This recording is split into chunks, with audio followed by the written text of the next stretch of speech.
ప్రపంచ number 1 company Apple తన ఉత్పత్తుల్లో చాట్ జీపీటీ చాట్ బాట్ ను వినియోగించేందుకు ఓపెన్ ఏఐతో ఒప్పందం చేసుకున్నట్లు ప్రకటించింది. కాలిఫోర్నియాలోని ప్రధాన కార్యాలయంలో జరిగిన వరల్డ్ వైడ్ డెవలపర్ కాన్ఫరెన్స్ 2024లో ఈ మేరకు తమ భాగస్వామ్య ఒప్పందాన్ని వెల్లడించింది.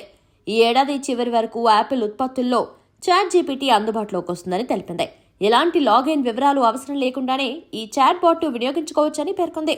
మైక్రోసాఫ్ట్ పెద్ద మొత్తంలో ఇన్వెస్ట్ చేసిన ఓపెన్ ఏఐతో యాపిల్ ఒప్పందం చేసుకుంటున్నట్లు ప్రకటించిన కాసేపటికే యాపిల్ షేర్లు పుంజుకున్నాయి. కానీ ఈ కాన్ఫరెన్స్ లో మరిన్ని జనరేటివ్ ఏఐలకు సంబంధించిన ప్రకటనలు వస్తాయని ఆశించిన దీర్ఘకాల పెట్టుబడిదారులకు నిరాశ కలిగింది.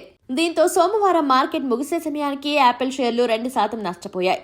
డెవలపర్ కాన్ఫరెన్స్ లో భాగంగా Apple vision pro mixed reality headset iOS 18 operating system ను ఆవిష్కరించింది.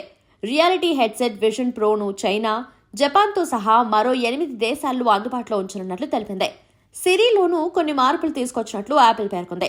సరికొత్త ఫీచర్స్ తో దీన్ని తీసుకొచ్చింది. యాపిల్ సిరీ 2.0 కింద book, camera, keynote, mail, notes, photos, రిమైండర్లు, safari, stocks, voice memos, system settings, free form and files, contact and magnifier ఫీచర్లను పరిచయం చేస్తుంది. ఇవన్నీ వినియోగదారులకు చాలా ఉపయోగకరంగా ఉంటాయి. సిరీ 2.0 కింద మాత్రమే కాకుండా అప్డేటెడ్ iOS 18 అప్లికేషన్లకు పరిచయం చేయనుంది. అన్ని యాపిల్ సూట్ యాపిల్స్ లో యాపిల్ ఇంటెలిజెన్స్ ను తీసుకురానున్నట్లు ఆ సంస్థ ప్రకటించింది.